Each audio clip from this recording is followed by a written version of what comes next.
let's go back to this video, and again, we'll analyze piece by piece here exactly what took place. Now, I want to show you the most important part that I feel is involving this individual right here.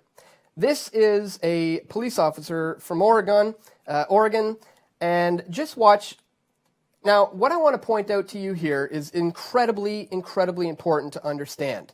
A lot of people suggest that this is the gunfire that killed Lavoy, but I am going to suggest today, ladies and gentlemen, that this is not the gunfire that killed Lavoy, because it is my belief that this is not even a gun. If you look closely, it looks to me that this officer tases Lavoy. First of all, what officer in his right mind would fire at an individual when all these agents are over here?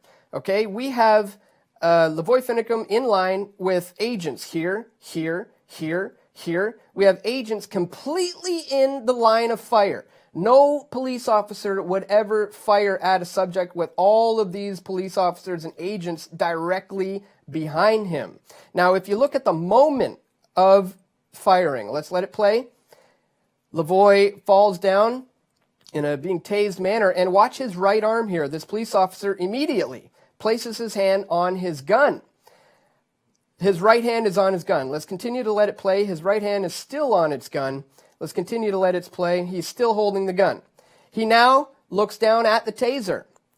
He sets it down in the snow, at which point Lavoy's arm raises stiff and he runs for cover. Ladies and gentlemen, we're going to analyze this again a little bit closer. I zoomed in on this. Let's just watch this one more time, and you can see here, Lavoy is standing there. Here comes the officer.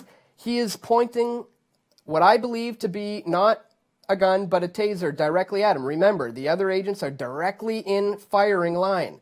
So here is the taser. Here is the shot. Lavoy falls in the manner of being tased. Now watch the officer after this happens. He immediately places his right hand on his gun. He continues to have his right hand on his gun while he holds the taser out. The reason why you do this is so you can continue to administer electrical shock. He has his hand on his gun. He then, after he drops the taser, he runs for cover. And now that begs the question. Let's go back to the video and see it once more.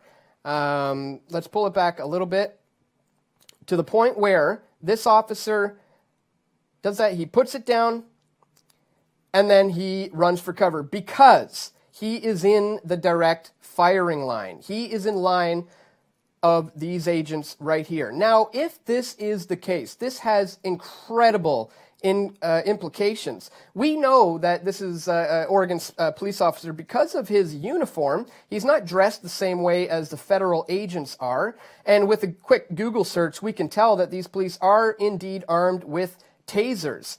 So now, this, of course, is the moment where he runs away to get out of the line of fire. And that would suggest that the execution, the killing, the 9 bullets that riddled Lavoy's body would have had to have come from this direction over here. So that is a point on this video that I don't really think I've heard anyone else talking about because the implications are huge. If the Oregon police managed to tase him, then they had this situation contained. They would have been able to control the situation. If that is the case, then these federal agents indeed murdered him in cold blood if they did have him contained with the taser. And ladies and gentlemen, don't take my word for it. Please watch the footage for yourself. Analyze it for yourself. Now, the question now becomes, what comes of this? What are people like the Bundys going to do?